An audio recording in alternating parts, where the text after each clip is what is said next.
أعوذ بالله من الشيطان الرجيم. بسم الله الرحمن الرحيم. الحمد لله رب العالمين، والصلاة والسلام على أشرف الخلائق أجمعين، سيدنا وسيد الأولين والآخرين، حبيبنا وحبيب إله العالمين، إمام المرسلين وخاتم النبيين، شفيع المذنبين ورحمة للعالمين، أبي القاسم المصطفى محمد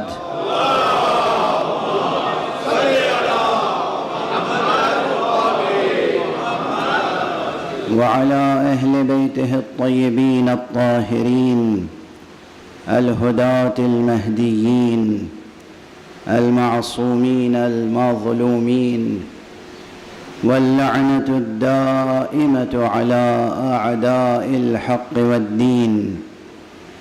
أما بعد، فقد قال الله تعالى عز اسمه في محكم كتابه ومتقن خطابه: بسم الله الرحمن الرحيم.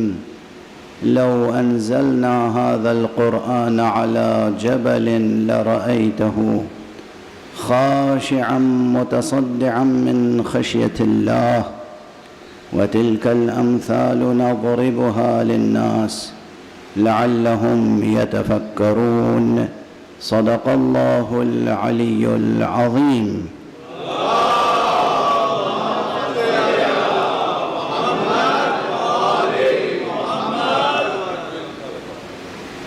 ایک اور بلندتر صلوات پڑھیں۔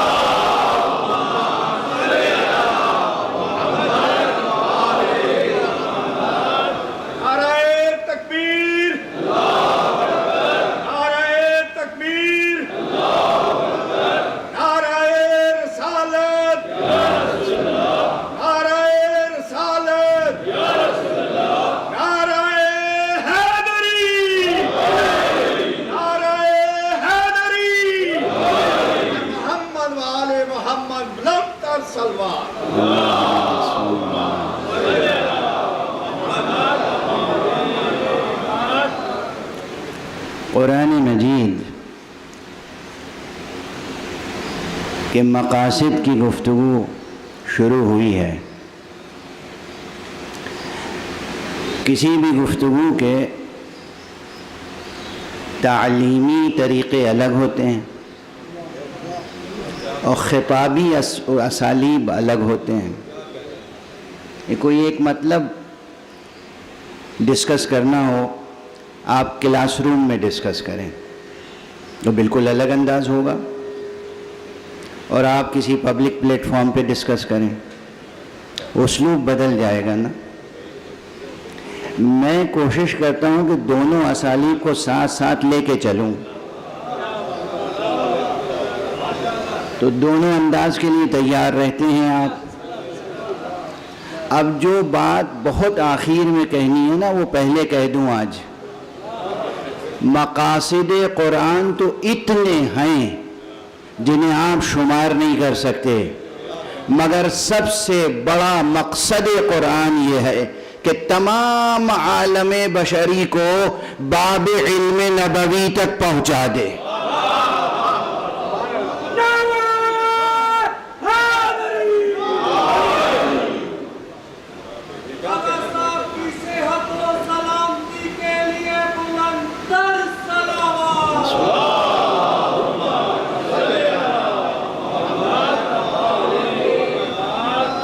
بات پھر وہی ہے، دیوانگی کا الزام تو فوراً لگے گا۔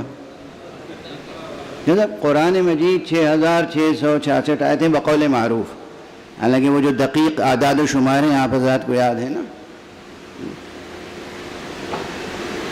اور دقیق اعداد و شمار مشکل ہے۔ ماشاءاللہ علماء تشریف فرما ہے اور روزانہ میں تعداد میں اضافہ بھی ہو رہا ہے، اہل دانش ہیں، اور آج کل تو آپ حضرات انٹرنیٹ پر ماشاءاللہ سرچ کر سکتے ہیں ایسی چیزیں کہ قرآن مجید کی آیتوں کی تعداد میں علماء علوم قرآن میں کتنے اختلافات ہیں۔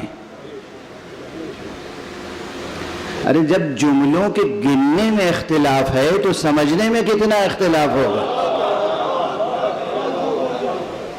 گنتی میں اختلاف ہے، گنتی میں۔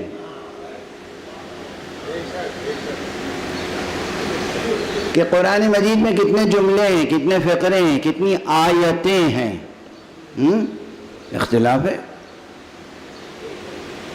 اور ماہرین میں ماشاءاللہ جنہیں بظاہر علوم رائجہ اور علوم دارجہ میں، جنہیں یعنی رسمی علوم میں، متعارف علوم میں، جن کو کملین میں شمار کیا جا سکتا ہے، کامل ترین افراد، محققین، ان میں اختلاف ہے کہ قرآن مجید کی آیتیں کتنی ہیں۔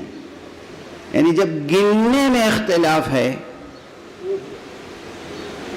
تو ان آیتوں میں جو مطالب ہیں، جو مضامین ہیں، اور یہ مضامین کس لیے ہیں، اہداف اور مقاصد کیا ہیں، اس میں کتنا اختلاف ہوگا۔ سو ہے ماشاءاللہ علماء میں، مفسرین میں، لیکن سب میرے سامنے آ جائیں تب بھی میں یہ بات ان سے منوا لوں گا، وہ اسے رد نہیں کر سکتے کہ اللہ نے قرآن کو نازل کیا ہے، اس میں جو اہم ترین مقاصد ہیں ان میں ایک بڑا مقصد یہ ہے کہ تمام عالم انسانی مصطفیٰ کے قدموں میں رہے صلی اللہ علیہ وآلہ وسلم۔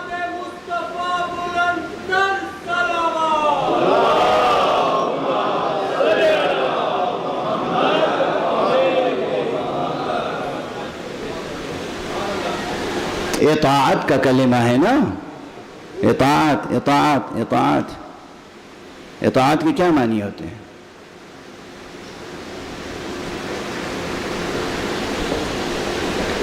اطاعت خدا کی ہو تو عبادت کہلاتی ہے، اطاعت مصطفیٰ کی ہو تو خدا کے احترام میں ہم اسے عبادت نہیں کہتے۔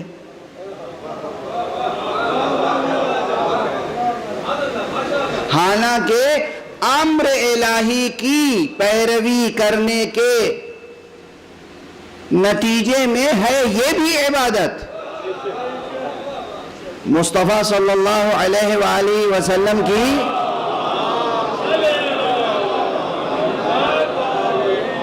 سیرت اور سنت پر چلنا عبادت الہی ہے، ان کی سنت پر چلنا عبادت کس کی ہے؟ عبادت الہی۔ کوئی مغالطہ تو نہیں ہے نا اس میں، کوئی مبالغہ تو نہیں ہے۔ اطاعت مصطفیٰ کی سیرت پر، ان کے نقش قدم پر چلنا اطاعت ہے، عبادت ہے خدا کی۔ ارے کسی بھی شعبہ زندگی میں آ جائیں، نماز کا سب سے بڑا رکن، عمود الدین، خیمہ دین کا بنیادی ستون نماز۔ کیا ہے نماز؟ کیا ہے یہ نماز؟ قرآن مجید میں اتنا ہی تو لکھا ہوا ہے، اقیموا الصلاۃ۔ یہ پوری ترکیب نماز کہیں قرآن مجید میں دکھا دیجئے کہ نماز جو توضیح المسائل میں، یا جو ماشاءاللہ آپ حضرات جس پہ عمل کرتے آئے ہیں صدیوں سے، تحفۃ العوام میں جو ترکیب نماز ہے، یہ جو بہشتی زیور میں ترکیب نماز ہے، یہ جو دیوبند سے چھپی ہوئی دینیات میں ترکیب نماز ہے، جو مولانا فرمان علی صاحب کی دینیات میں ترکیب نماز ہے، کہاں ہے قرآن میں؟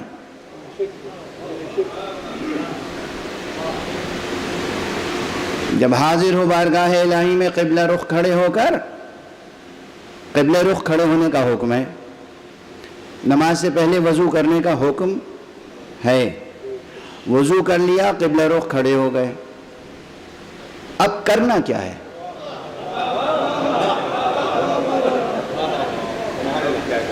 قبلہ آپ نے ماشاءاللہ کتنے برس قم میں گزارے ہیں؟ 20-21 سال قم میں رہے ہیں. ماشاءاللہ فاضل حوزہ ہیں, ماشاءاللہ مجتہد متجزی تو ہیں, اجازہ ہے ان کے پاس اجتہاد کا, مجھے علم ہے, مرد فاضل ہیں, پروردگار انہیں سلامت رکھے. یہ دوسرے عالم دین یہاں تشریف فرما ہیں, یہ بھی ماشاءاللہ عالم فاضل, انہی سے پوچھ لیجئے. اب کیا کرنا ہے؟ قرآن سے دکھائیں ہمیں, قرآن میں دکھائیں. وضو کر لیا, قرآن میں لکھا تھا قبلہ رو کھڑے ہو گئے, کعبے کی طرف رخ کر کے قرآن میں لکھا تھا. اب آگے کیا لکھا تھا؟ اقیموا الصلاۃ. اب کیا کرنا ہے؟ تکبیر نہیں, تکبیر سے پہلے اذان, اذان کے بعد اقامت, اذان اور اقامت کے درمیان دعا, اقامت اور تکبیرۃ الاحرام کے درمیان دعا, تکبیرات افتتاحیہ, پھر تکبیر جو رکن نماز ہے. یہی کہاں لکھا ہے کہ تکبیر رکن نماز ہے قرآن میں؟ بتائیے. چلیے آج مجمع کو چھوڑتے ہیں, ہم آپ مباحثہ کر لیتے ہیں. میں شاگرد, آپ استاد, آپ مجھے نماز سکھا دیجئے. بتائیے کہ نماز کے ارکان 5 ہیں, کہاں لکھا ہے قرآن میں؟ اور نماز شروع ہوگی تکبیر سے اور ختم ہوگی سلام پر, کہاں لکھا ہے قرآن میں؟ قاعدہ کیا ہے؟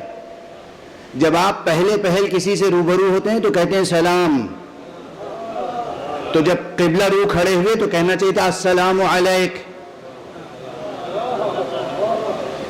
سلام سے شروع ہوتی ہے نا گفتگو, نماز سلام سے نہیں شروع ہو رہی ہے, تکبیر سے شروع ہو رہی ہے. جس کلمے سے ہم اپنی ملاقات شروع کرتے ہیں اس کلمے پر نماز ختم ہو رہی ہے.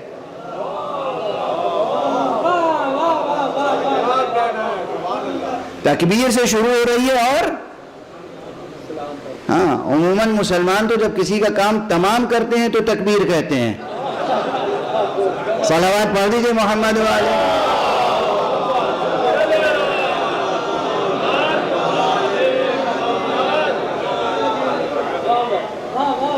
ملاقات کے آغاز میں تو تکبیر نہیں کہتے. بھئی یہ کیا ترکیب ہوئی؟ تکبیر سے شروع ہوئی, پھر کیا کریں؟ سورہ الحمد پڑھنا ہے. کہاں قرآن مجید میں لکھا ہے کہ پہلی رکعت میں سورہ الحمد پڑھنا ہے؟ کہاں ہے قرآن مجید؟ میں آپ کے ہاتھ پہ قرآن لا کے رکھ دیتا ہوں, دکھا دیجئے. اچھا, اس کے بعد سورہ الحمد کے بعد فوراً رکوع میں چلے جائیں گے؟ نہیں, ابھی کچھ اور قرآن پڑھنا ہے. یہ بھی قرآن میں کہاں لکھا ہوا ہے؟ اس کے بعد پھر تکبیر اللہ اکبر کہہ کے رکوع میں جانا ہے.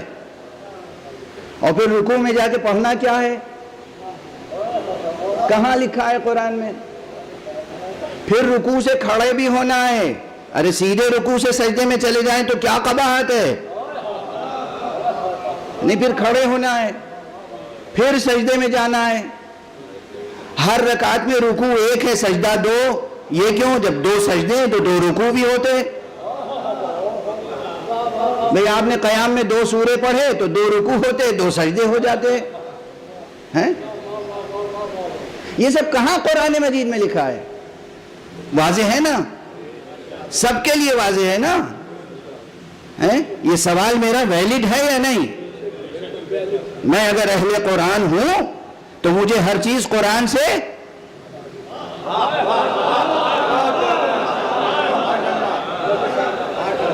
چاہیے. ندا آئے گی. اب یہ میرا پرانا جملہ ہے, میں اس منبر سے کہہ چکا ہوں مگر پھر دہرا رہا ہوں. پروردگار عالم نے قرآن کو نازل کیا ہے اس صنعت کے ساتھ کہ امت کبھی محمد سے بے نیاز نہ ہو سکے. صلوات پڑھ دیں محمد عالم.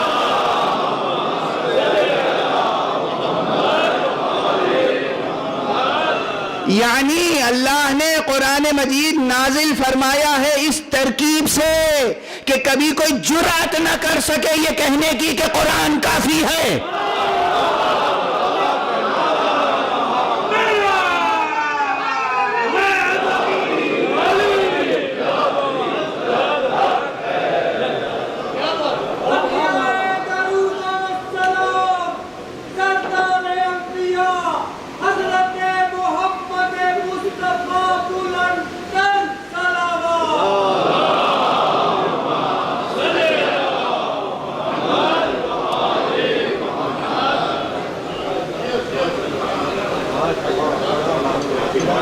کبھی کوئی جرأت نہ کر سکے، یہ جسارت نہ کر سکے، یہ گستاخی نہ کر سکے، یہ غلطی نہ کر سکے، یہ گناہ نہ کر سکے کہ مصطفیٰ کے سامنے کہے قرآن کافی ہے.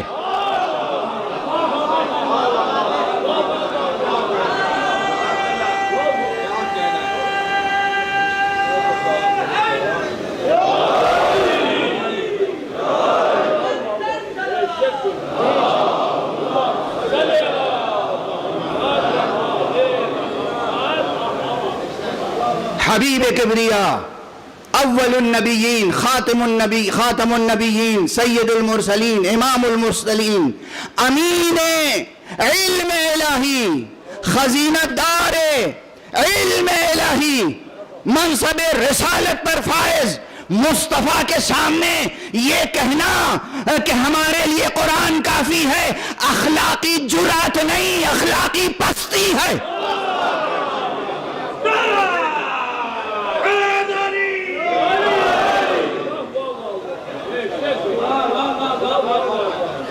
یہ مورل کریج نہیں ہے. جس نے بھی لکھا ہو، جس کے قلم سے بھی یہ کلمہ لکھا گیا ہو، یہ مورل کریج نہیں ہے،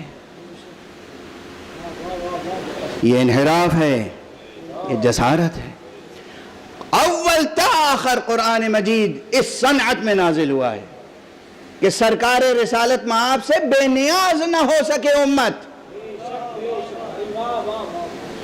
وہ پروردگار جس نے وضو کی ترکیب لکھ دی قرآن مجید میں، وضو کی ترکیب لکھ دی، چہرہ دھو، ہاتھوں کو دھو اور سر پہ مسح کرو اور پاؤں پہ مسح کرو. ہم یہ ترجمہ کرتے ہیں اور وہ ظاہر ہے جب آیتوں کی گنتی میں فرق ہوا تو ترجمانی میں بھی فرق ہوا ہے، تو پہلے ہی کہہ چکا ہوں نا. کوئی کہتا ہے مسح کرو، کوئی کہتا ہے پاؤں دھو لو. ٹھیک ہے، ہم اس میں ابھی بحث میں نہیں پڑتے. جیسے وضو کی ترکیب قرآن مجید میں لکھ دی اللہ نے، جیسے آپ کی میراث کیسے تقسیم ہوگی یہ بات لکھ دی اللہ سبحانہ و تعالیٰ نے قرآن میں. میراث معاملہ تھا حقوق العباد کا، معاملہ تھا آپ کا، آپ کی نسلوں کا، آپ کی فلاح و بہبود کا، دنیاوی فلاح و بہبود. اللہ نے قرآن مجید میں لکھ دی، تو نماز کیوں نہیں لکھی؟ پورا طریقہ قرآن مجید میں نماز کا ہونا چاہیے تھا. نماز کیا ہے پھر؟ نماز سر بسر سیرت معصوم مصطفیٰ کا آئینہ ہے. یہ سیرت پیغمبر ہے. اللہ نے کہا نماز پڑھو، اقم الصلاۃ، مصطفیٰ نے جس طرح نماز پڑھی بس وہ نماز ہو گئی. واضح ہے، واضح ہے. جس طرح سرکار نے نماز پڑھی اور فرمایا، اعلان کیا، صلو کما رأیتمونی اصلی، اس طرح سے نماز پڑھو جیسے تم مجھے نماز پڑھتے ہوئے دیکھتے ہو. اس حدیث میں بھی کوئی اختلاف نہیں ہے. واضح ہو رہی ہے بات. یہ نہیں فرمایا اس طرح سے نماز پڑھو جیسے قرآن میں لکھی ہوئی ہے.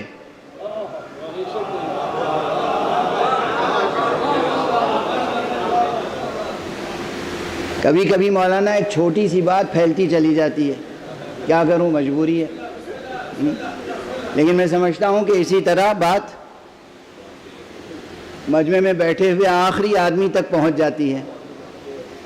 یہ نہیں فرمایا حضور نے نماز پڑھو جس طرح قرآن مجید میں لکھی ہوئی ہے, نہیں, صلو کما رأیتمونی اصلی, اس طرح نماز پڑھو جس طرح مجھے نماز پڑھتے ہوئے دیکھتے ہو.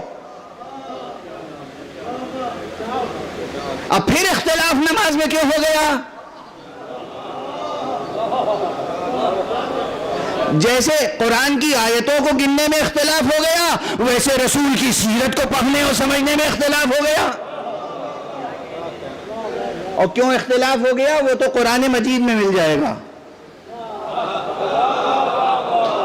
سورہ جمعہ پڑھ لیجئے, بھئی رسول کیسے نماز پڑھتے تھے یہ وہی بتائے گا نا جو شروع سے آخری تک توجہ اس کی رسول اور رسول کی نماز پر رہے.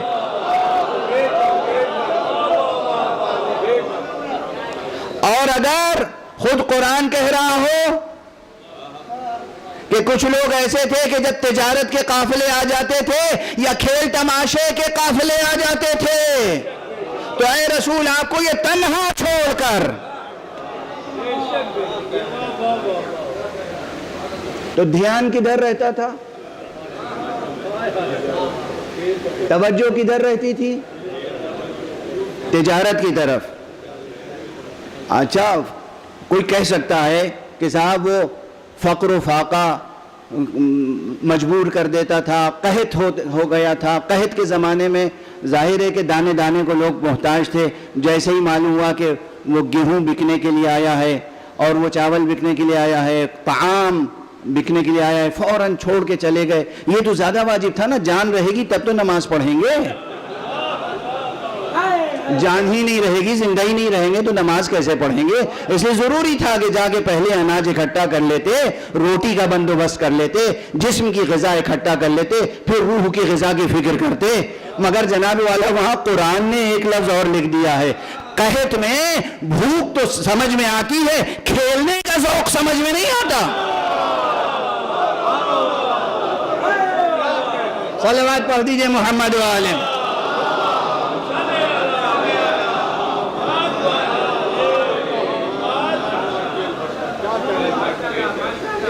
وَإِذَا رَأَوْا تِجَارَةً أَوْ لَهْوًا انفضوا إِلَيْهَا وَتَرَكُوكَ قَائِمًا. جب یہ دیکھتے ہیں تجارت کا کارواں اور قافلہ, اور صرف تجارت کا کارواں نہیں, تجارتاً او لہون. لہو کسے کہتے ہیں؟ دھان کے کھیت کو.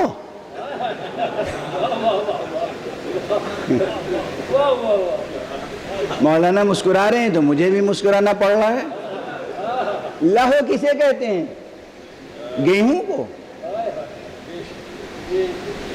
لہو کسے کہتے ہیں؟ بھیڑ بکری کو, کہ بھئی روٹی کھائیں گے خالی روکھی اور اس کے ساتھ سالن بھی تو ہونا چاہیے, شوربہ بھی تو ہونا چاہیے, کباب بھی تو ہونا چاہیے. غور فرما رہے ہیں آپ؟ بچے آج بہت خوش ہو رہے ہیں, سوچیں ایسی تو ان سے مجلس سنی نہیں تھی ہم نے. ایک صلوات پڑھ دیجئے محمد وآلہ.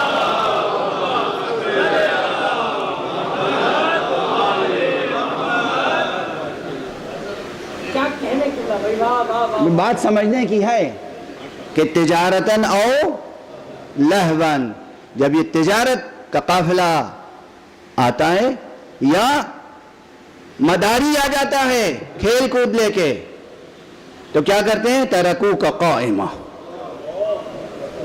آپ کو تنہا قیام کی حالت میں چھوڑ کر چلے جاتے ہیں. قل ما عند اللہ خیر, کہہ دیجئے کہ اللہ کے پاس جو کچھ ہے بہتر وہی. اچھا بات یہاں تک آ گئی, سمجھ میں آ رہی ہے بات کہ نماز میں اختلاف کیوں ہوا, اور نماز کی حقیقت کیا ہے؟ کچھ نہیں ہے نماز کی حقیقت مگر یہ کہ وہ سیرت معصوم مصطفیٰ ہے اور کچھ نہیں. نماز سیرت معصوم مصطفیٰ ہے, اور اسی طرح پوری شریعت, پورا دین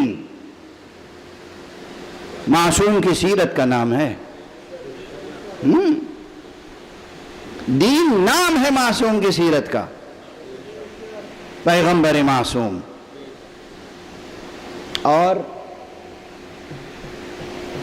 جب کیفیت یہ ہے تو پھر ہم کیسے کہیں کہ مقاصد قرآن میں پیغمبر تک پہنچنا شامل نہیں ہے؟ دیکھیں مقاصد قرآن میں بہت سی چیزیں ہیں، اللہ تک پہنچنا مقاصد قرآن میں سے ہے، بے شک اول و آخر یہی مقصد ہے. پہنچ جائیے، پھر خودکشی کر لیجیے، پہنچ جائیے. صلوات پڑھیے محمد.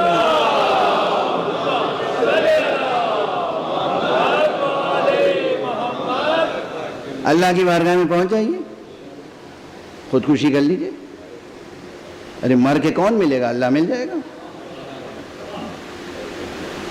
یہ نہیں ہے نا طریقہ اللہ تک پہنچنے کا.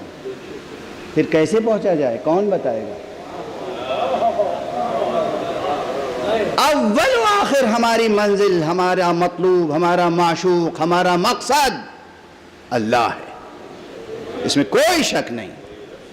مگر اللہ سبحانہ و تعالی تک پہنچنے کا راستہ دکھائے گا کون؟ بتائے گا کون؟ اس سے کبھی بھی قیامت تک بے نیاز نہیں ہو سکتے. اور سیرت مصطفیٰ صلی اللہ علیہ وآلہ وسلم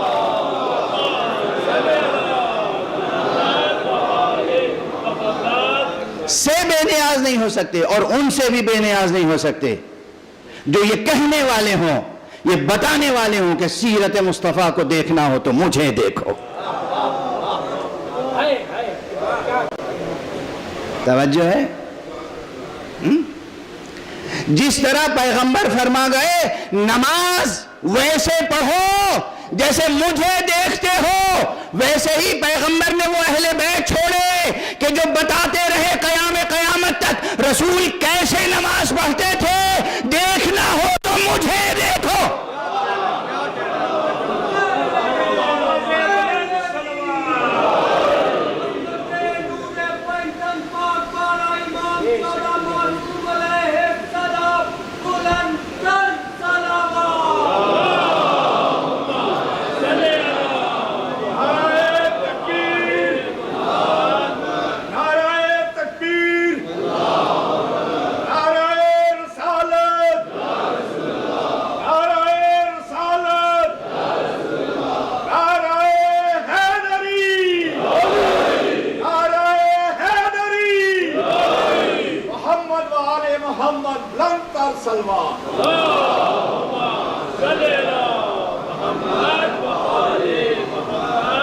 ہاں اب سنیے، صرف یہی نہیں ہے کہ پیغمبر نے ایسے اہل بیت چھوڑے کہ جو یہ کہہ سکتے ہیں کہ پیغمبر جیسے نماز پڑھتے تھے مجھے دیکھ لو میں ویسے ہی نماز پڑھتا ہوں.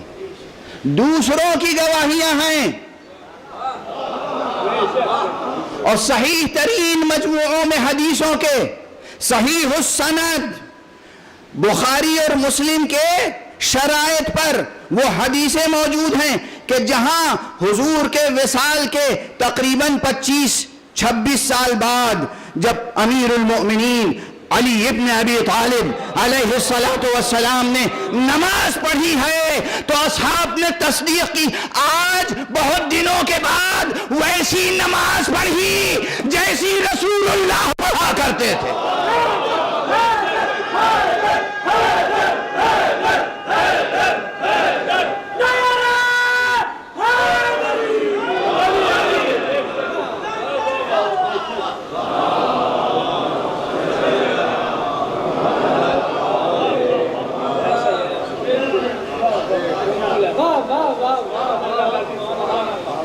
گواہیاں خود نہیں کہہ رہے ہیں، جس نے نماز پڑھی آج ہم نے وہ نماز پڑھی جو مصطفیٰ کے پیچھے پڑھی تھی. یعنی اس عرصے میں نہ جانے کیا کیا کچھ نماز میں ہو گیا.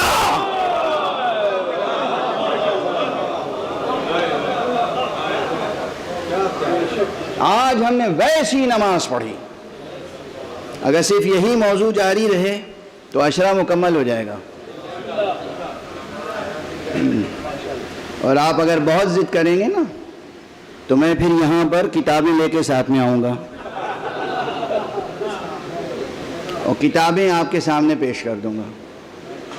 آپ میں سے اتنا بڑا مجمع ہے, ہر آدمی ایک مخصوص ایسا چشمہ لے کے آئے جو بیٹھے بیٹھے وہیں سے پڑھ لے کتاب.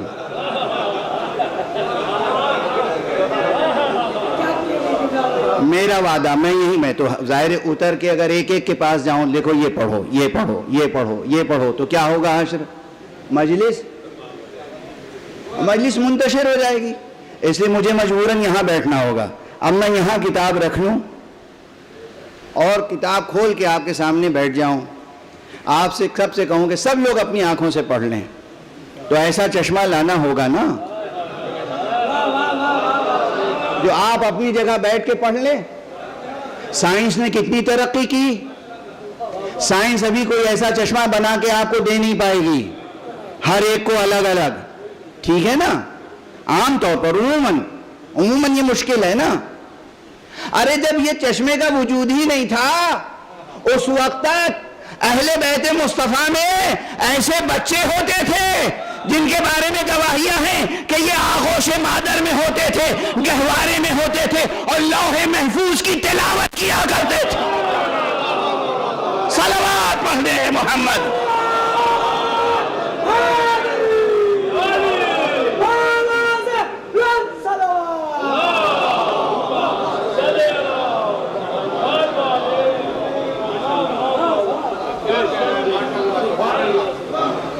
حسن مجتبی, خاص طور سے امام حسن کے لیے یہ روایت موجود ہے کہ تم حسن کو کیا سمجھتے ہو؟ حسن تو جب گہوارے میں تھے, گہوارے میں, جھولے میں, اس وقت یہ لوح محفوظ کی تلاوت کیا کرتے تھے. کیا نگاہ حسن مجتبی تھی, ہیں گہوارے میں, مدینے میں, خانہ پیغمبر میں, خانہ زہرا میں, اور تلاوت کر رہے ہیں. اس گھرانے میں آفتاب آمد, دلیل آفتاب. یہ بیٹا کس کا ہے؟ یہ بیٹا گہوارے میں اگر لوح محفوظ کی تلاوت کر رہا ہے تو بیٹا اس کا ہے جو گہوارے میں قرآن مجید کی تلاوت کیا کرتا تھا.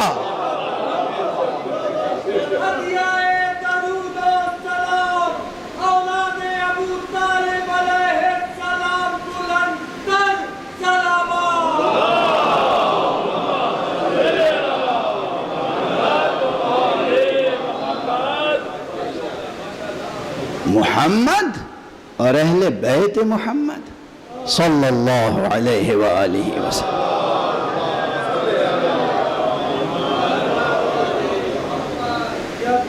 اب یہ ستم ہے, کیا کروں میں؟ بالکل الگ رخ. مولانا کا چہرہ دیکھ کے آج رخ پھر بالکل بدل گیا. پتہ نہیں کیا کیا مطالب میں سوچ کے آیا تھا, اور ممبر پر آنے کے بعد ایک دم رخ مڑ گیا. نواسا وہ ہے جو گہوارے میں لوح محفوظ کی تلاوت کرتا ہے. آغوش کا پالا علی وہ ہے جو آغوش میں آتے ہی کتب سماویہ کو سنا دیتا ہے, اور خود نانا خاتم النبیین سید المرسلین امام المرسلین وہ ہے کہ جو 40 برس کی عمر تک نہ لکھنا جانتا ہے نہ پڑھنا جانتا.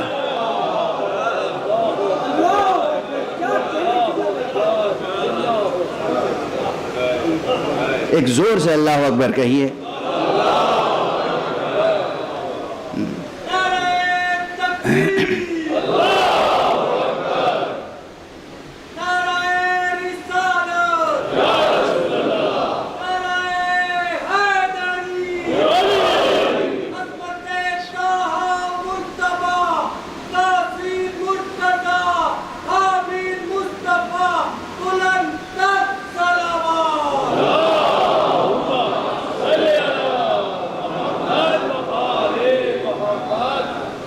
اچھا بچوں, اب ہنسی موقوف. اب ذرا سنجیدہ تھوڑی, اور یہ سب سنجیدہ باتیں تھیں, یہ سب سنجیدہ باتیں, اس میں سے کوئی ایسی بات نہیں ہے جو غیر سنجیدہ ہے. یہ سب بنیادی باتیں ہیں، مگر اب تھوڑی سی وہ فضا بن جائے نا جو کلاس روم کی ہوتی ہے، ٹھیک ہے نا، اٹینٹیو ہو کے بیٹھ گئے سب لوگ. ہاں اب کلاس روم کی بات یہ ہے کہ بحث شروع کیا ہوئی تھی؟ امام حسین کی قیادت، امام حسین اور مقاصد قرآن. اب جسے کہتے ہیں اجمالی تعارف، مختصر تعارف تو آقا حسین کا ہو چکا. مقاصد قرآن کیا کیا ہو سکتے ہیں؟ کوئی کہے گا مقصد قرآن ہدایت ہے، کوئی کہے گا مقصد قرآن خدا شناسی ہے، کوئی کہے گا مقصد قرآن آخرت شناسی ہے، کوئی کہے گا مقصد قرآن دین شناسی ہے نا. تو یہ اس طرح کے کلی عناوین ایک سے زائد ہو سکتے ہیں، لیکن ان عناوین کو بھی عامت الناس بھی قائم کر سکتے ہیں. یہ عناوین، یہ کیپشنز، یہ ٹائٹلز، یہ عناوین اس طرح سے جسے کہتے ہیں فصول کی ترتیب، یہ ایک عام ذہن، متوسط ذہن بھی کر سکتا ہے کہ بھائی قرآن مجید کے مقاصد کیا کیا ہیں؟ اللہ کو پہچاننا. قرآن کا مقصد اور کیا ہو سکتا ہے؟ رسول کو پہچاننا. قرآن کا مقصد اور کیا ہو سکتا ہے؟ آخرت کو پہچاننا. قرآن کا مقصد اور کیا ہو سکتا ہے؟ دین کو پہچاننا. قرآن کا مقصد اور کیا ہو سکتا ہے؟ شریعت کو جاننا، پہچاننا، سمجھنا، یہ سب. لیکن جب ایک عالم علوم قرآن اس بحث کو چھیڑتا ہے تو وہ علمی بحث کے تقاضوں کے تحت منہ شگافیاں کرتا ہے، اور بات وہاں رکتی ہے جہاں کسی متن سے، کسی ٹیکسٹ سے اس کے اندر چھپے ہوئے مضامین کو نکالنا ہوتا ہے. سمجھ میں آ رہی ہے بات؟ اب اس کی مثال پھر دے دوں، ایک ایسی مانوس مثال جس میں زیادہ بوجھ نہ پڑے. کوئی لکھا ہوا متن ہے آپ کے سامنے، لکھی ہوئی ایک عبارت ہے، ایک سطر، دو سطریں، یا کوئی شعر، ایک شعر لے لیجئے، 2 مصروں کا ایک شعر یا ایک بیت جس میں 2 مصرے ہوتے ہیں. اس کا سمجھنا آسان ہے کیا؟ کہنا آسان ہوگا شاید، سمجھنا زیادہ مشکل ہے. ماشاءاللہ ہماری بزم میں ابھی تشریف فرما ہیں جناب عقیل عباس جعفری صاحب، بہت اچھے شاعر بھی ہیں اور بہت اچھے ادیب بھی ہیں، نثر بھی اچھی لکھتے ہیں، شعر بھی اچھا لکھتے ہیں، اور مجھے تو ان کے سلام بطور خاص بہت پسند ہے. میں اکثر کہتا ہوں کہ نئے نوخیز شعراء کے لیے قابل تقلید ہیں، جس انداز سے یہ اہتمام سے سلام کہتے ہیں، نوک پلک سے لفظ و معنی کے رشتوں کو برقرار رکھتے ہوئے. ان سے پوچھ لیجئے کہ یہ غالب کا جو مطلع ہے، ان کے دیوان میں شروع میں نقش فریادی ہے کس کی شوخی تحریر کا، کاغذی ہے پیرہن ہر پہ کرے تصویر کا. آپ میں سے اکثر کو یاد ہوگا نا یہ مطلب. اجے اس مطلع میں کیا قیامت ہے. معلوم ہے اس کی تفسیر میں، تعبیر میں، تشریح میں کتنے اختلافات ہیں. ذرا جا کے ریسرچ کر لیجئے گا. آج غالب کے دیوان کی شرحیں کتنوں نے کی ہیں، اور ان میں خاص اس مطلع کے بارے میں کتنے اختلافات ہیں.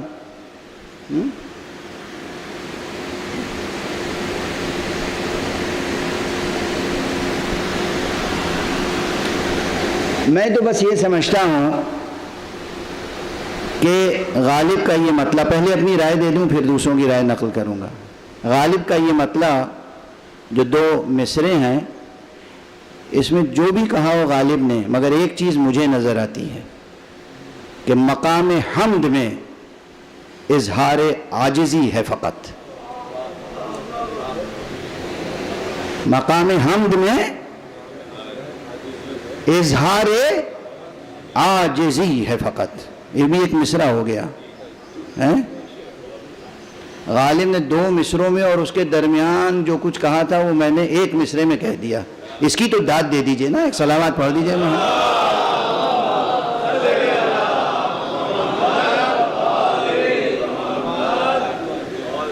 چونکہ عموماً لوگوں کے دیوان جو شروع ہوتے ہیں، اور خاص طور سے کلاسیکل شعراء کے، وہ حمد سے شروع ہوتے ہیں. اللہ کی ستائش، ثنا، حمد، پھر نعت، پھر منقبت، یہ طریقہ رائج تھا. اور غالب اس دور میں پلے ہیں اور پروان چڑھے ہیں کہ جو دور بنیادی طور پہ مذہبی تھا. واضح ہے نا. اگر غالب کے کلام اور اس کی شخصیت کی کہ زمکانی مطالعے سے آپ گزریں، یعنی زمانی مکانی مطالعے سے، تو اس عہد کو کیا کہیں گے؟ بنیادی طور پہ وہ مذہبی عہد تھا. عام طور پہ لوگ مذہبی ہوا کرتے تھے، بنیادی نصاب میں مذہب داخل تھا. ٹھیک ہے نا. تو دیوان شروع ہونا چاہیے تھا حمد سے. اب غالب تو منفرد، جب وبائے عام میں مرنا پسند نہیں کیا غالب نے، تو عام طریقے کی حمد کیسے کہہ دیتے؟ تو انہوں نے یہ مطلع کہہ کے عاجزی کا اظہار کیا ہے، پروردگار تیری حمد ہم سے ممکن نہیں ہے. نقش فریادی ہے کس کی؟ شوخیِ تحریر کا. یہ کس کی یہ جو انشائیہ اسلوب ہے، استفہام ہے، نقش فریادی ہے کس کی؟ شوخیِ تحریر کا. کاغذی ہے پیرہن ہر بے کرے تصویر کا. اس میں اور بھی مطالب ہیں، مگر یہ خاص بات ہے کہ مقام حمد میں اظہار عاجزی ہے فقط. مگر اب دوسرے شارحین تک جائیے، کیا فرماتے ہیں؟ بڑے بڑے دو ایک نام لے لوں. بہت مشہور دیوان غالب کے شارح ہیں علامہ نظم طباطبائی. انہوں نے بہت کچھ لکھا ہے اور آخر میں لکھا ہے کہ یہ شعر محمل ہے، بے معنی ہے، بے معنی سرے سے. تصدیق کر لیجئے گا عقیل عباس جعفری صاحب سے. یہ شعر بے معنی ہے، یعنی غالب جو کچھ کہنا چاہتے تھے کہہ نہیں پائے، عجز بیان کا شکار ہو گئے. قدرت سخن، قدرت زبان و بیان کچھ نہیں، سب جواب دے گئی. یہاں پر غالب کہنا کچھ چاہتے تھے، شعر کچھ کا کچھ ہو گیا، اور اس لیے بے معنی و محمل ہو گیا. یہ میں نہیں کہہ رہا ہوں. کل صرف اتنی سی کلپ کاٹ کے کہیے گا کہ اب انہوں نے غالب کے خلاف بھی فتویٰ دے دیا. یہ میں نہیں کہہ رہا ہوں. ایک صلوات پڑھ دیجئے محمد والے.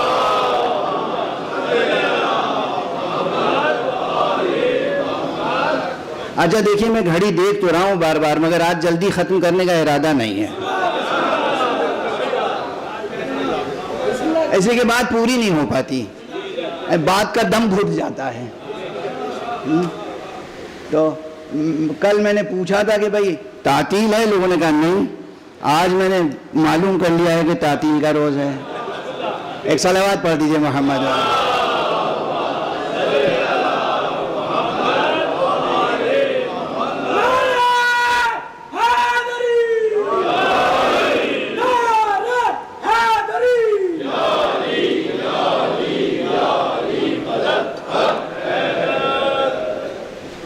تو غالب کا ایک شعر یہ ہوا کہ جس میں علامہ نظم طباطبائی، علامہ واقعاً علامہ ادب تھے.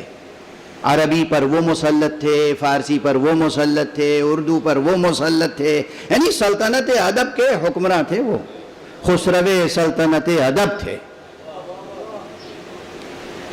وہ کہہ گئے کہ غالب کا یہ شعر، یہ مطلب بے معنی ہے. دوسرے صاحب یوسف سلیم چشتی یا اس طرح کے اور قبیل کے لوگ، یہ سب عالم، فاضل، ادیب، شاعر، نقاد، صاحب نظر ہیں. انہوں نے کہا ان دو مصروں میں، اس ایک مطلع میں غالب نے اپنا پورا نظریہ حیات بیان کر دیا ہے. اب دیکھیے کجا وہ بیان اور ایک یہ بیان، کتنا فرق ہے دونوں میں. سمجھ میں آئی بات؟ یہ مثال ضروری تھی، میں سمجھتا ہوں کہ ایک ٹیکسٹ ہے آپ کے سامنے، کچھ الفاظ ہیں، کچھ عبارتیں ہیں. ان الفاظ اور عبارتوں کو سمجھنے میں جاہلوں میں اختلاف نہیں ہے.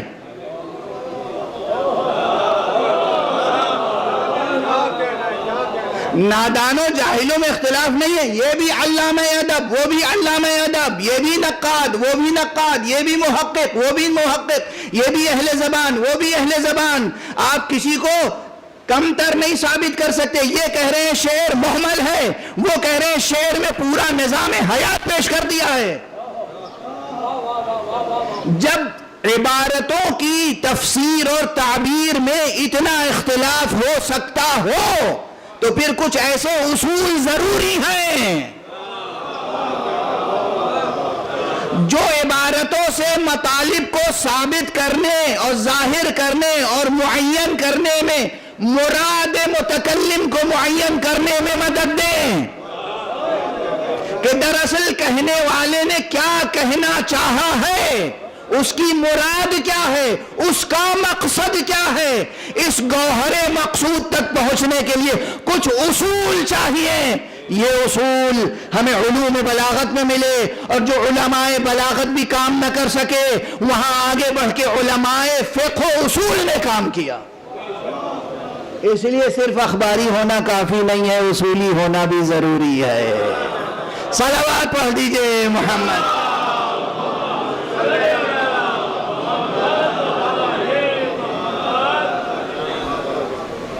یاد رہے گی بات؟ اگر اصول درمیان میں نہیں ہوں گے تو کیسے طے ہوگا؟ سمجھ میں آ رہی ہے بات؟ میں نے مثال محسوس دی اردو کی، اس لیے آج ہی جو چاہے وہ جا کے انٹرنیٹ پر چیک کر لے. کتنی شرحیں لکھی ہیں لوگوں نے غالب کی، اور ہر شارح نے کتنا ایک دوسرے سے اختلاف کیا ہے، ایک دوسرے سے نقطہ نظر کتنا مختلف ہے، بالکل متضاد حدوں تک. تو اب اگر فقہا کے فتاوی میں اختلاف ہے تو یہ نہ سمجھیے کہ ان کے نفس نے وہاں پر نفس داخل ہو گیا، خواہش نفس داخل ہو گئی، یا جہالت ہے، یا سازش ہے، یا سیاست ہے. نہیں، کچھ ایسے اسرار ہیں زبان کے، کچھ ایسے مراحل ہیں تفہیم میں، افہام و تفہیم میں، جہاں اختلاف ہوتا ہے اور ناگزیر طور پر ہوتا ہے. اب جب اس حد تک اختلاف ہو ممکن تو ہمیں اصول چاہیے، یعنی ایسے قاعدے، ایسے ضابطے جو یہ چیک کر کے بتا سکیں کہ یہ جو تم نے لکھا ہے یہ 2 2 4 اسے تم سمجھ رہے ہو مگر یہ ہے نہیں 2 2 4. یا اگر وہاں لکھا ہوا ہے واقعاً 2 2 4 اور آپ نہیں سمجھ پا رہے ہیں تو وہ آپ کو اصول بتا دے کہ دیکھو لکھا ہے 2 2 4، تم سمجھ نہیں پا رہے ہو. واضح ہے؟ مثلاً کوئی ہم سے پوچھے کہ صاحب آپ نے یہ اصول دین یا اصول مذہب 5 کیسے بنا لیے، اسے قرآن سے دکھائیے. تو میں کہوں گا قرآن مجید تو پورا قرآن ماشاءاللہ ہے، اس میں سب کچھ ہے. یہ 5 اصول، توحید، نبوت، امامت، قیامت اور توحید کے ساتھ عدل، یہ سب سورہ حمد ہی میں موجود ہیں. اب شروع ہو جائے گا اختلاف، کہاں ہے سورہ حمد میں؟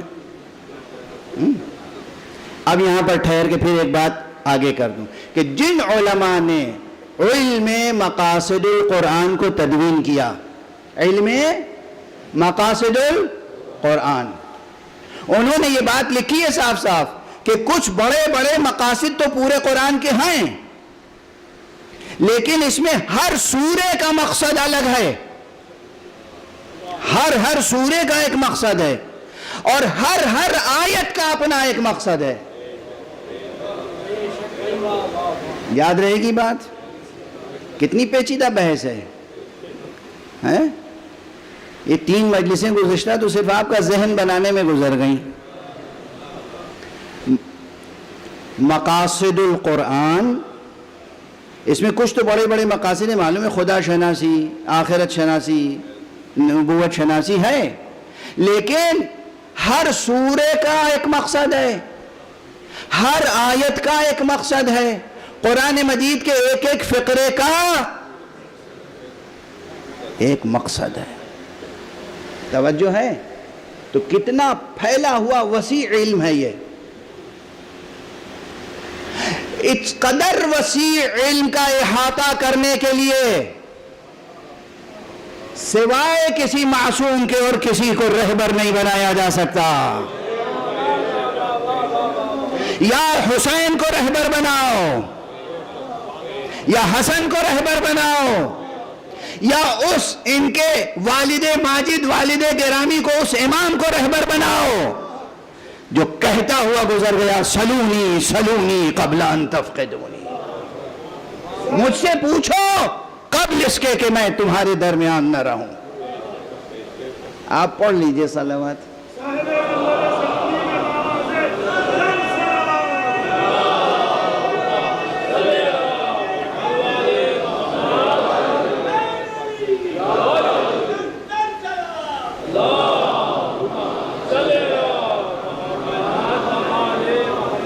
اب جن نادانوں کی سمجھ میں نہ آتی ہو یہ بات، وہ یہ سمجھیں امیر المومنین امام المتقین علی ابن ابی طالب علیہ السلام اپنی فضیلت یا برتری کے اظہار کے لیے نہیں فرماتے تھے سلونی سلونی.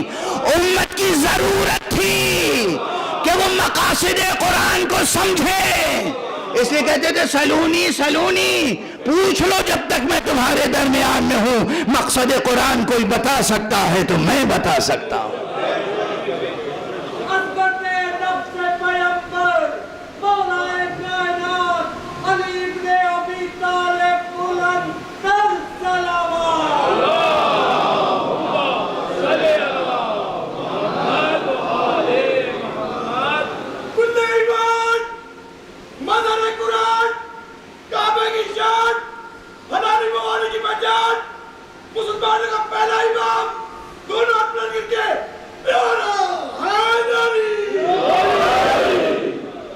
واضح ہے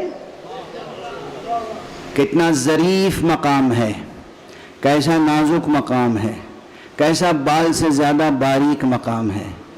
قرآن مجید کے ایک ایک آیت کے مقصد کو بتانا کون بتا سکتا ہے؟ اسی لیے بطور خاص فقرہ ہے سلونی سلونی قبل ان تفقدونی. ھذا لعاب رسول اللہ.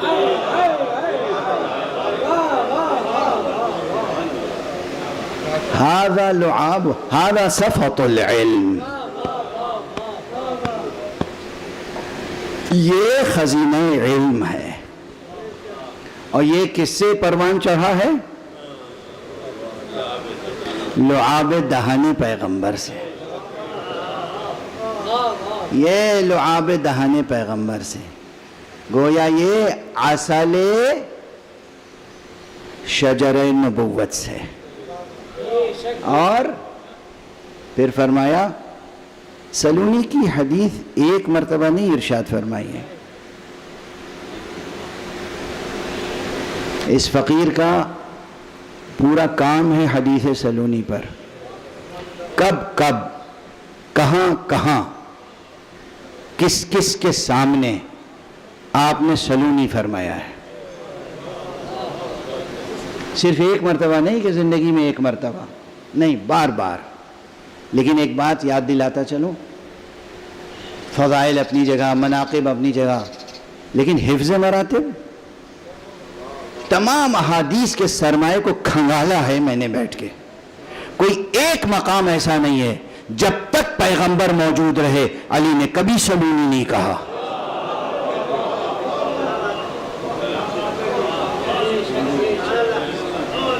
پیغمبر موجود ہے، حضور موجود ہے.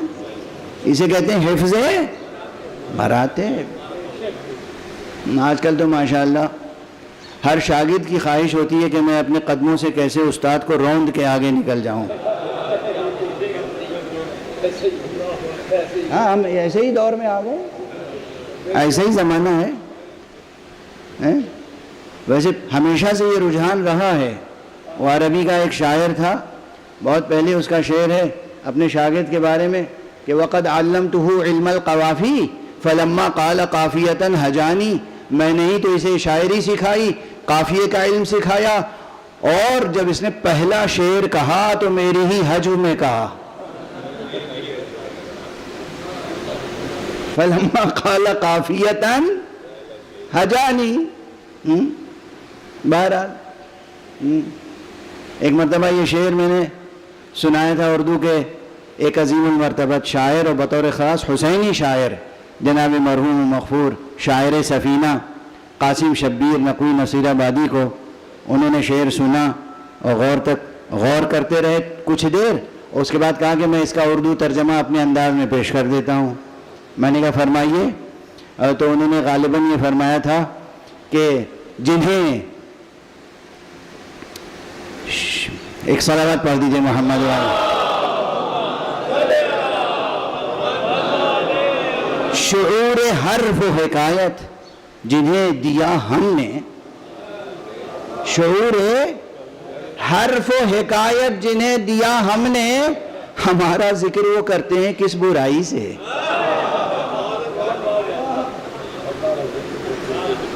شعور حرف و حکایت جنہیں دیا ہم نے, ہمارا ذکر وہ کرتے ہیں کس برائی سے. یہ ہر دانشور کا کرب رہا ہے, مگر اس کرب سے سب سے زیادہ جو شخصیت گزری وہ علی ابن ابی طالب کی شخصیت ہے. لوگوں نے آپ سے کسب فیض بھی کیا اور آپ کا حق بھی پامال کیا. تو یہ جو سلونی فرماتے رہے بعد پیغمبر فرماتے رہے, کبھی حیات پیغمبر میں نہیں فرمایا. اور بعد پیغمبر جن جن موضوعات کو ہر خطبے میں جب بھی آپ نے سلونی فرمایا تو بات اس کے بعد الگ الگ ہے. کہیں فرمایا پوچھو مجھ سے قرآن کے بارے میں, قرآن کی ایک ایک آیت کہاں نازل ہوئی کب نازل ہوئی میں بتاؤں گا. کبھی فرمایا کہ مجھ سے پوچھو قیام قیامت تک ہونے والی کوئی بھی بات مجھ سے پوچھ لو, خدا کی قسم میں تمہیں بتاؤں گا. قیام قیامت تک ہونے والی ہر بات, قیام قیامت تک ہونے والی ہر بات میں تمہیں بتاؤں گا. اللہ اکبر, اللہ اکبر, اللہ اکبر. ہاں ٹیکنیکلی اسے علم غیب نہیں کہہ سکتے, لیکن عرفاً اسے علم غیب کہتے ہیں. واضح ہو گئی بات. جو لوگ بہت زیادہ ان مسائل میں حساس ہیں ان کے لیے عرض کر رہا ہوں. ٹیکنیکلی علم غیب نہیں ہے. علم غیب یہ کہ کوئی ذاتی طور پر غیب سے واقف ہو. یہ علم مخصوص ہے ذات حق سبحانہ و تعالی کی. اللہ کے علاوہ کسی کو غیب کا علم نہیں ہے ذاتی طور پر, مگر اللہ سے جو علم کا استفادہ کرے, اللہ جس کے لیے علم کا افاضہ فرمائے, اللہ جسے علم دے دے اس کے پاس وہ علم ہوگا. اور ہم جیسوں کی نسبت سے تو ہم تو اسے حیرت سے علم غیب ہی کہیں گے, اور کیا کہیں گے. غور فرمائیں آپ. تو اسی لیے عربی میں وہ ایک مقولہ ہے, اٹھتے بیٹھتے ہر درس میں ہر صحبت میں کہتے ہیں لا مشاہدہ فی الاصطلاح, لا مشاہدہ فی الاصطلاح. دیکھو ٹرمینالوجی میں جھگڑا نہ کرو, اصطلاح میں جھگڑا نہ کرو, شرک نہ کرو, کفر نہ کرو, غلو جو باطل ہے نہ کرو, مگر جو فضائل علی ہیں ان کا انکار نہ کرو. علی کے پاس قیام قیامت تک آنے والے تمام امور کا علم تھا جو علی نے رسول سے لیا, رسول کو خدا نے دیا. علی کے مرتبے کو محفوظ رکھو اور یہ سمجھ لو کہ مقاصد قرآن میں سے ایک بڑا مقصد یہ ہے, مقاصد قرآن میں سے ایک بڑا مقصد یہ ہے کہ وابستہ باب مصطفیٰ رہو, سرکار کا دامن ہاتھ میں رہے, سرکار کا دروازہ تمہارے سامنے رہے, سرکار کی دہڑی, سرکار کی چوکھٹ اس سے ہٹنے نہ پائے جبین نیاز. بس آج دامن بیان سمیٹتا ہوں. رسول نے اللہ سے علم لیا, اللہ سے رسول سے علی نے علم لیا, علی سے آل علی میں ہونے والے معصوم اماموں تک اس کا علم منتقل ہوتا رہا. یہ ہمارے بنیادی عقائد میں سے ہے اور یہ اسلام کے بنیادی حقائق میں سے ہے.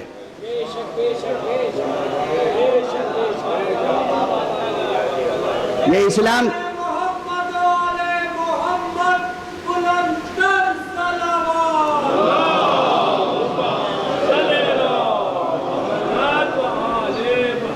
یہ بنیادی حقائق میں سے ہے. ایک حقیقت ہے موجود، کسی کو نظر آ جاتی ہے، کسی کو نظر نہیں آتی. ارے یہ پیٹرول کیا چیز ہے، کیا ہوتا ہے؟ زمین کے اندر کہیں تہوں میں کچھ چیز ہوتی ہے نا، سب کو نظر نہیں آتی، کیچڑ کی شکل میں کچھ ہوتا ہے مگر کیسا قیمتی ہے، اور نظر سب کو نہیں آتا، ویسے نہیں نظر آتا. وہ مخصوص آلات ہیں، سائنسدانوں نے ایجاد کیے ہیں، وہ ٹیسٹ کرتے ہیں، دیکھتے ہیں. اب اتنے ظرافت کار ہو گئے ہیں کہ شاید زمین میں سوراخ کیے بغیر سمجھ لیں، بو سونگھ لیں کہ یہاں پر پیٹرول ہے یا نہیں ہے. لیکن ایک زمانے میں نہیں تھا نا. اب کہیں تھا کہیں نہیں تھا. دولت تھی، حقیقت تھی، معلوم نہیں تھی.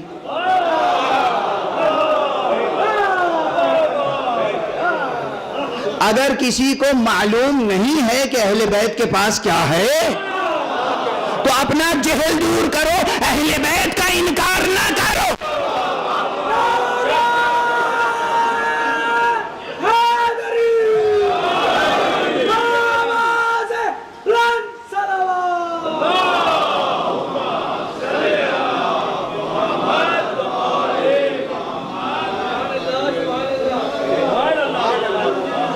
حقیقت ہے، حقائق ہیں، یہ حقائق ہیں، یہ حقائق ہیں. اور کبھی کبھی اس کا اظہار بھی ہو جاتا ہے کہ یہ آنے والے تمام واقعات سے واقف تھے. اب اس کی ایک مثال دوں گا، آپ کی آنکھیں نم ہو جائیں گی. کوفے کا بازار ہے، مولا امیر المومنین کے دو بزرگ صحابی آپس میں گفتگو کر رہے ہیں. ایک تو وہ ہے کہ جو صحابی رسول بھی ہے، حضرت حبیب ابن مظاہر، صحابی رسول، صحابی رسول. یہ ضرور ہے کہ وہ بچپن سے امام حسین علیہ السلام سے بہت مانوس تھے اور امام حسین علیہ السلام ان سے مانوس تھے. تو یہ صحیح ہے جو کہا جاتا ہے بچپن کے دوست، مگر بچپن کے دوست کے یہ معنی کبھی نہ لیے جائیں کہ گویا بالکل ہم سن تھے. اور کوئی کہتا بھی نہیں ہے، غالباً میں نے بھی کبھی یہ بات کبھی آپ کے سامنے گزارش نہیں کی تو یہ غلط فہمی نہ ہو. بچپن سے قدردانی کرتے آئے تھے جناب حبیب امام حسین کے، تھے صحابی پیغمبر اور راوی حدیث بھی ہیں. اب ان کی حدیثوں میں ایک حدیث ذکر کر لینے دیجئے، اس کا تعلق بھی فضائل سے ہے، اور وہ یہ ہے، علامہ مجلسی نے لکھی ہے یہ روایت، اور ان کے حوالے سے اور بہت سے معتبر جید علماء نے لکھی ہے کہ جناب حبیب ابن مظاہر نے ایک مرتبہ امام حسین سے پوچھا. اب یہ دیکھیے، اس طرح کے مکالمے صرف منقبت و فضیلت کے سمجھے جاتے ہیں. یہ پورے ورلڈ ویو، پولیٹیکل نہیں، سائنٹیفک، کاسمولوجیکل، فلسفیکل ورلڈ ویو، اور یعنی نظریہ زمان و مکان پر اور نظریہ حیات پر اور نظریہ وجود پر روشنی ڈالتے ہیں اگر گہری گفتگو کرتے چلے جائیے. فرماتے ہیں حضرت حبیب کہ میں نے پوچھا امام حسین سے کہ ایو شیء کنتم قبل ان یخلق اللہ سبحانہ وتعالی یا قبل ان یخلق اللہ عز وجل آدم، جب اللہ نے آدم کو بھی پیدا نہیں کیا تھا اس وقت آپ کیا شے تھے؟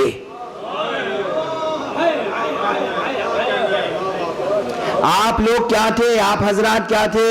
یہ محمد، علی، فاطمہ، حسن، حسین، یہ انوار قدسیہ کیا تھے؟ ایو شیء کنتم، آپ کیا تھے؟ کہاں؟ قبل ان یخلق اللہ سبحانہ وتعالی، آدم کو جب اللہ نے خلق نہیں کیا تھا، خلق سے پہلے آپ کیا تھے؟ تو آپ نے فرمایا کنا اشباح نور ندور حول عرش الرحمن، ہم نور کے پیکر تھے، عرش رحمان کے گرد طواف کیا کرتے تھے۔ وَنُعَلِّمُ الْمَلَائِكَةَ التَّسْبِيحَ وَالتَّهْلِيلَ وَالتَّحْمِيدَ، اور ملائکہ کو تسبیح الہی، تہلیل الہی، تحمید الہی تعلیم کیا کرتے تھے۔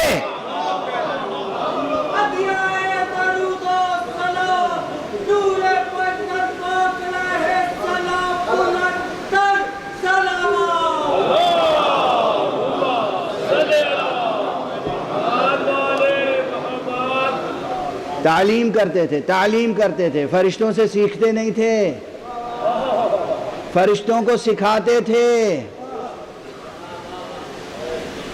ارے اس خاندان کے افراد کے بارے میں لوگ کہتے ہیں کلمہ پڑھا تھا نہیں یا نہیں کہ جنہوں نے فرشتوں کو لا الہ الا اللہ پڑھایا ہو، ملائکہ کو جنہوں نے لا الہ پڑھایا ہو۔ تحلیل کسے کہتے ہیں؟ لا الہ الا اللہ کہنے کو تحلیل کہتے ہیں۔ کنا اشباح نور ندور حول عرش الرحمن فنعلم الملائکۃ التسبیح والتہلیل والتحمید، ہم پیکر نور تھے، عرش الرحمان کے گرد طواف کرتے تھے اور ملائکہ کو سکھاتے تھے سبحان اللہ کہنا، لا الہ الا اللہ کہنا، الحمدللہ کہنا۔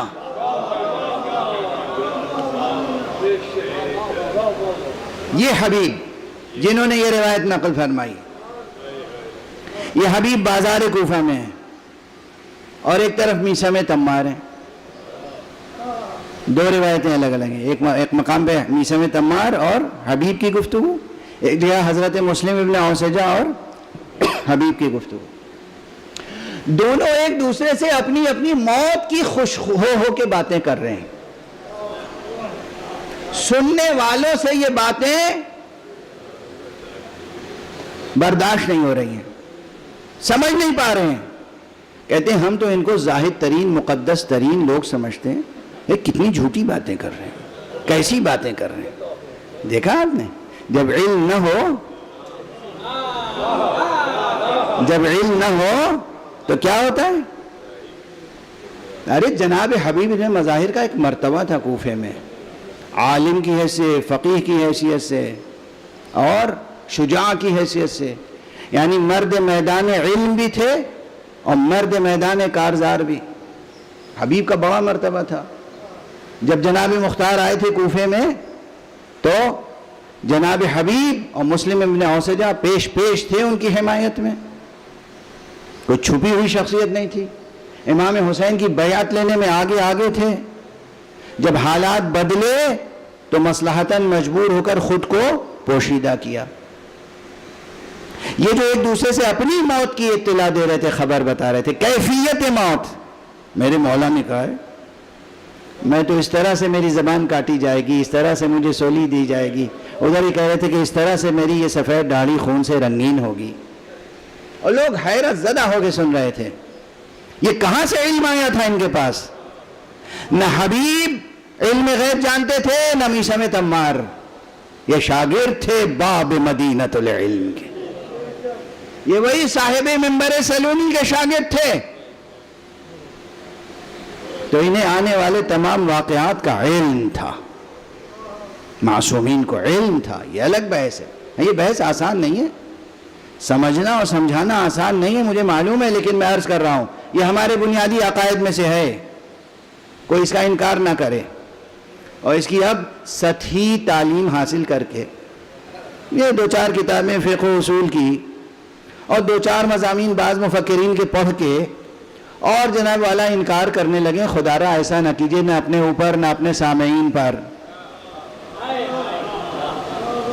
ظلم نہ کیجئے۔ جن کی آپ تربیت کر رہے ہیں ان کو بے تربیت نہ بنائیے۔